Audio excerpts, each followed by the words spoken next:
सम्मेलन में जो नेतागण उपस्थित है, हमारे केंद्र के एआईसीसी के जनरल सेक्रेटरी श्री शैलजा जी, छत्तीसगढ़ के लोकप्रिय नेता मुख्यमंत्री श्री भूपेश बघेल जी, विधानसभा अध्यक्ष श्री चरणदास महंत जी, उप मुख्यमंत्री श्री टीएस सिंहदेव जी, छत्तीसगढ़ प्रदेश कांग्रेस कमेटी के अध्यक्ष दीपक बैज जी और सीनियर लीडर श्री ताम्रध्वज साहू जी और छत्तीसगढ़ के मंत्रिमंडल के सारे सदस्यगण,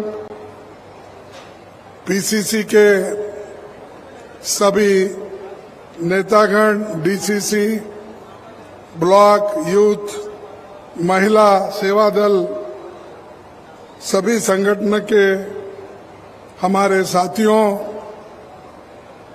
जय जोहार, जय छत्तीसगढ़ माता दी।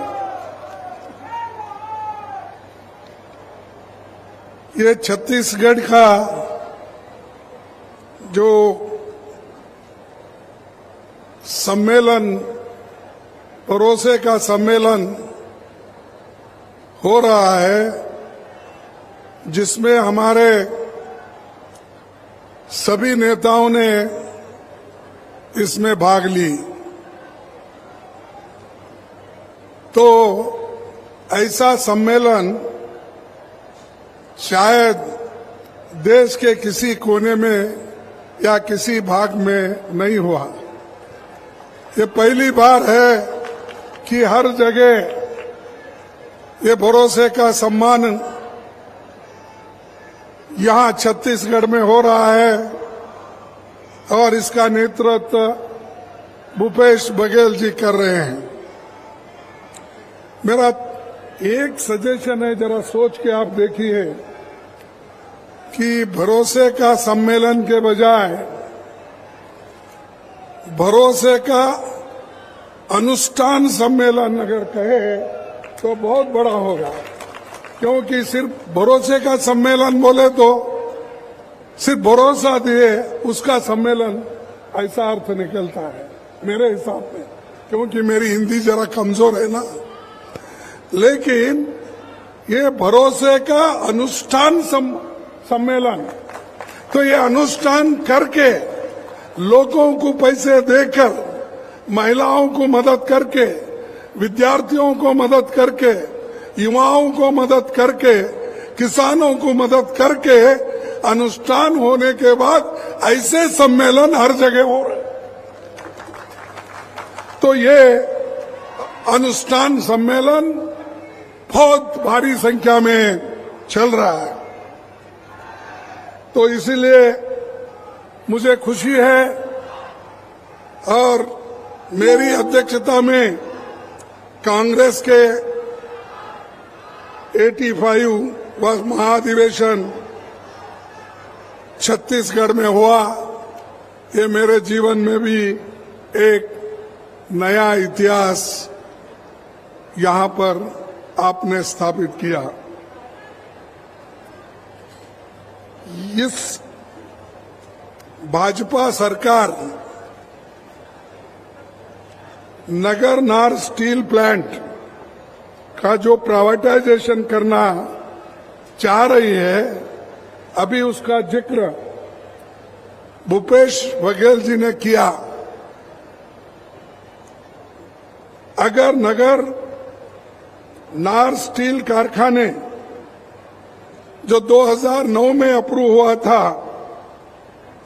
लेकिन मोदी सरकार उसको आगे नहीं बढ़ा रही, क्योंकि ये सब प्राइवेट को देना चाहते हैं मोदी जी। क्योंकि जब प्राइवेट को देंगे तभी उनको कुछ मिलेगा। अगर सरकार करेगी तो गरीबों को मिलेगा। इसीलिए ये जो है स्टील प्लांट, इसको मजबूती के साथ आप लड़ना होगा और इसको बना के आप बताना होगा, क्योंकि इसका फायदा गरीबों के लिए है। करोड़ों रुपए का यहाँ पर व्यवहार होता है और युवकों को नौकरी मिलती है। इसीलिए ये जरूरी है कि पब्लिक सेक्टर या गवर्नमेंट इसको चलाए और मजबूती के साथ अगर इसको चला दिए तो हजारों लोगों को इसमें नौकरी मिलेगी। मोदी साहब हमेशा अच्छे इंस्टीट्यूशन को भी खराब करते हैं और उन्होंने डिसइन्वेस्टमेंट के लिस्ट में भी डाल दिया था।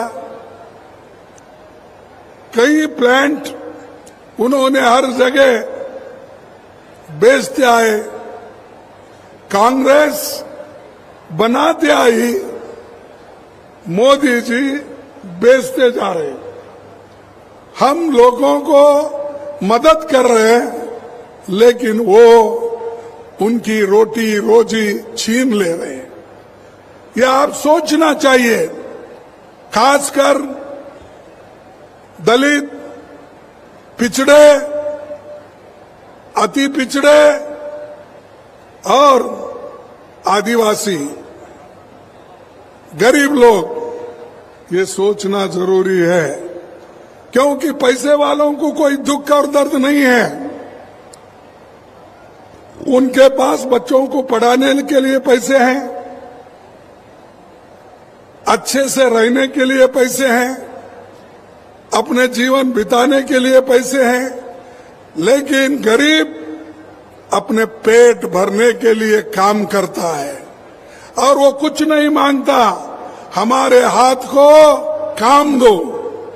इसीलिए सोनिया गांधी जी ने नरेगा योजना लाई। नरेगा योजना से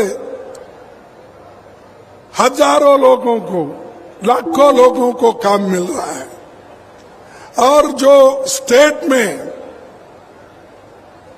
ये नरेगा का काम कराते हैं उन चीफ मिनिस्टरों को भी सताते हैं। सेंट्रल से जल्दी फंड नहीं आती, उसके वजह से काम रुक जाता है। लेकिन यहां पर मैं कहूंगा बड़े हिम्मत के साथ कि भूपेश बघेल, केंद्र से पैसा आने दो या नहीं आने दो, लेकिन अपना काम कभी उन्होंने रोका नहीं। ये देन है, ये कांग्रेस की देन है और बघेल साहब के मंत्रिमंडल की देन है। सभी ने मिलके इस छत्तीसगढ़ के सरकार को आप चला रहे। इसीलिए मैं आप लोगों को बधाई देता हूं और जो काम केंद्र सरकार करना चाहिए वो काम हमारे कांग्रेस पार्टी की सरकार यहां पर चला रही है, कर रही है। मोदी साहब यहां पर आए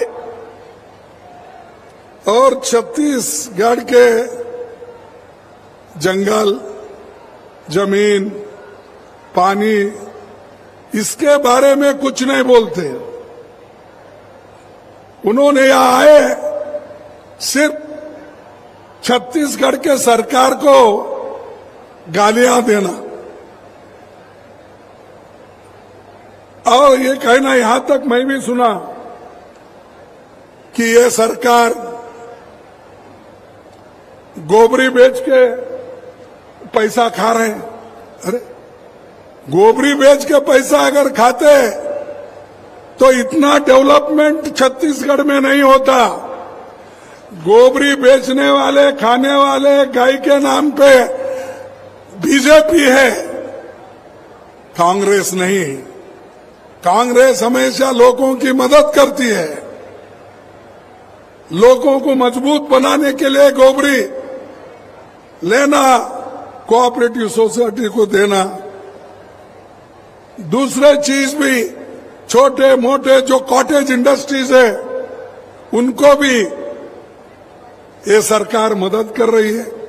लेकिन मोदी साहब को ये सहन नहीं हो रहा।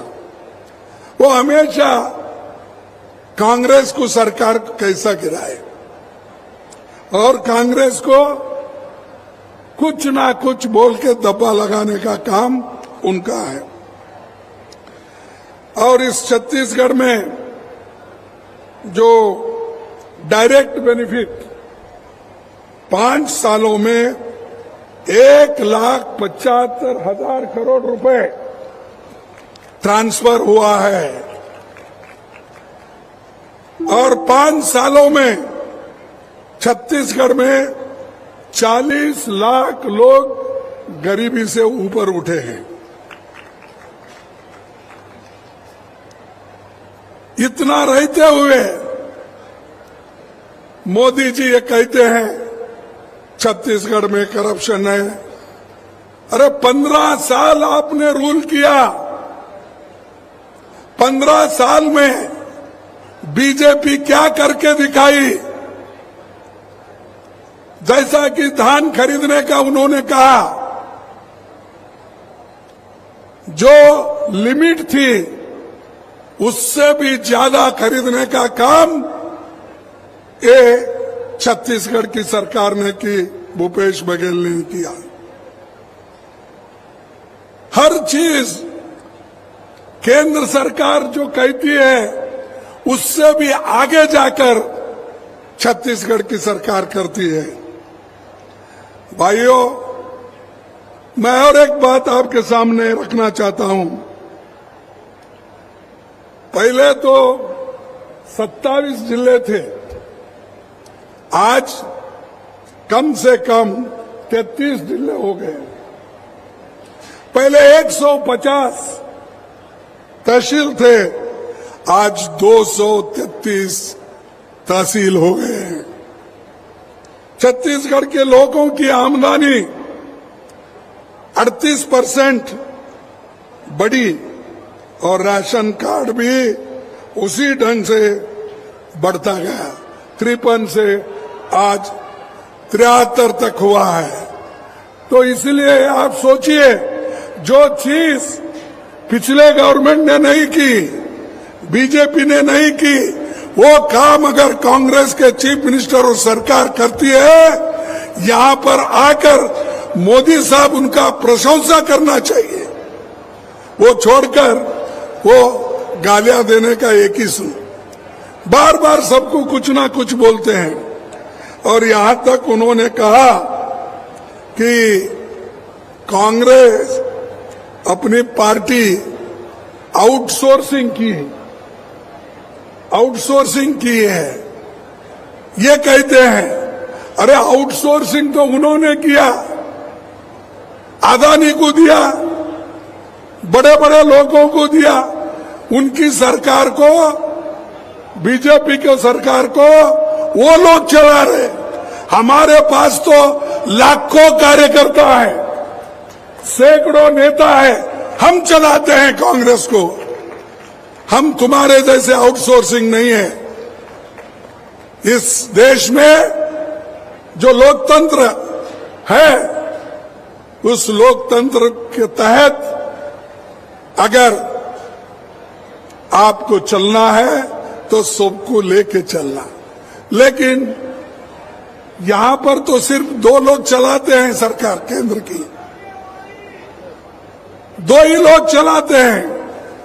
एक तो मोदी साहब कहते हैं, दूसरा अमित शाह उसको अनुष्ठान में लाते हैं।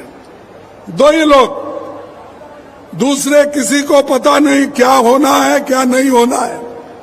कभी हमारे चीफ मिनिस्टर्स को बुलाकर आपने चर्चा की, आपको क्या चाहिए, क्या कमी है, लोगों के समस्याएं क्या है, ये कभी उन्होंने नहीं पूछा। और शायद बघेल साहब यहां बैठे हैं, सिंहदेव जी बैठे हैं, कभी आपको बुलाकर अपने टेबल पे घंटों से कब बात किया, कोई चर्चा की? तो जिस आदमी के पास डेमोक्रेटिक तरीके से बात करने की एक हिम्मत नहीं होती, वो देश को कैसा संभालेंगे? देश को कैसा संभालेंगे? बड़ी बड़ी बातें तो करते हैं और यहां तक कि अच्छा करने के बजाय चीफ मिनिस्टरों को, सरकारों को धमकी देते हैं। मेरी बात सुनो, अगर नहीं सुनेंगे तो मैं आपके पीछे ईडी लगाऊंगा। मेरी बात सुनो, अगर आप नहीं सुनेंगे इनकम टैक्स लगाऊंगा।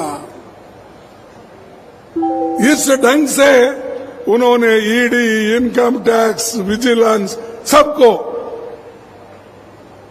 सब पुलिस ऑफिसर इनको इस्तेमाल कर रहे हैं। अरे भाई, देश को ईडी और सीबीआई, इनसे अगर सरकार चलाना है तो फिर आपकी क्या जरूरत है? आपकी जरूरत नहीं। आप घर में बैठिए, बस इतना क्यों घूम रहे हो? फिर हर जगह जा रहे हैं। तेलंगाना जाते हैं, वहां कुछ क्रिटिसाइज करते हैं, छत्तीसगढ़ आते हैं, राजस्थान जाते हैं, मध्य प्रदेश जाते हैं, मेघालय जाते हैं, हर जगह जाते हैं और झूठ बोल के आते हैं। अभी आप ही ने कहा मैं वो इस्तेमाल कर रहा हूं, तो बघेल साहब ने बोला झूठ। मेरे को तो उनका झूठ बातें सुन सुन के बेजार हो गया, क्योंकि मैं उनकी बातें 9 साल से सुन रहा हूं, तो आप 5 साल से सुन रहे हैं। तो आपको आधा मालूम है, मेरे को पूरा मालूम है। तो ये जो मोदी करते हैं, हमेशा झूठ बोलते हैं। सिर्फ झूठ ही नहीं, झूठों के सरदार है वो। कोई आदमी, ठीक है भाई, पहले बोले वो कि मैं 2 करोड़ नौकरियां देता हूं। 2 करोड़ नौकरियां मिले आपको तो हम समझेंगे चलो एक झूठ बोले। दूसरा बोले 15-15 लाख तुमको घर में तुम्हारे जेब में डालूंगा, बोले मिले, चलो ये भी एक झूठ है समझेंगे। और किसानों का आमदनी 2 गुना करूंगा, हो गया आपका। जो भूपेश ने दिया वही है आपके पास। मोदी का क्या है बोलिए। तो मोदी झूठ बोलते हैं, इसीलिए मैं बोल रहा हूं झूठों के सरदार। एक बार बोले तो ठीक है, चलो भाई कोई गलती में बोले इसके लिए वो, लेकिन झूठ पे झूठ, हर बात और हर जगह जाते हैं। अरे म्युनिसिपैलिटी कारपोरेशन इलेक्शन नहीं छोड़ रहे, तुमको कहां छोड़ेंगे? एमएलए इलेक्शन वहां चले, कर्नाटक में भी आए, हर जगह घूमे, छत्तीसगढ़ हर जगह कोना कोना छप्पा मार रहे, राजस्थान में जा रहे, मध्य प्रदेश में जा रहे, तेलंगाना में जा रहे, तो हर दिल्ली से लेकर गली तक घूम रहे, दिल्ली से लेकर गली तक घूम रहे, लेकिन लोग वोट देने के लिए तैयार नहीं है। लोग कांग्रेस को चाह रहे हैं, कांग्रेस आने दो, ये खुद लोग कह रहे हैं। लेकिन मोदी जी, मैं और एक पूछता हूं, जब आपके नाम से इतने वोट आते हैं पार्लियामेंट में, मैं सब वोट लाता हूं, आप कहते हैं, फिर आपको हर राज्य में घूमने की क्या आवश्यकता है? हर राज्य में आप घूम रहे हो, लेकिन जहां जा रहे हो वहां हार रहे हो। आप भी देखिए, कर्नाटक के कोने कोने में छप्पे वो गए, लेकिन वो हार के आए। हिमाचल में गए, वो हार के आए। अब ये 5 स्टेट का इलेक्शन है, यहां पर भी वो हार पाएंगे, वो हार जाएंगे, ये एक आप लिख लीजिए। फिर भी हर जगह जाते हैं। आज अपोजिशन पार्टी के गवर्नमेंट उनसे भी ज्यादा है। सबसे ज्यादा अपोजिशन पार्टी की सरकारें हर स्टेट में है। अगर आपके पास इतनी जादू की छड़ी थी या है, तो आप वेस्ट बंगाल कैसा हारे, छत्तीसगढ़ कैसा हारे, राजस्थान कैसा हारे, और हमारे तमिलनाडु कैसा हारे। आप देखिए कितने हैं, 12, 15, 16 स्टेट हारे। फिर भी वो बात कहते हैं कि लोग मुझे चाहते हैं, इसीलिए मैं ये करता हूं। अगर लोग चाहते तो इतने राज्यों में तुम नहीं खोते थे। बीजेपी सरकार वहां भी आती थी, लेकिन नहीं, क्योंकि आप हमेशा एक दूसरों की योजनाओं को फेल करना इनका आदत है।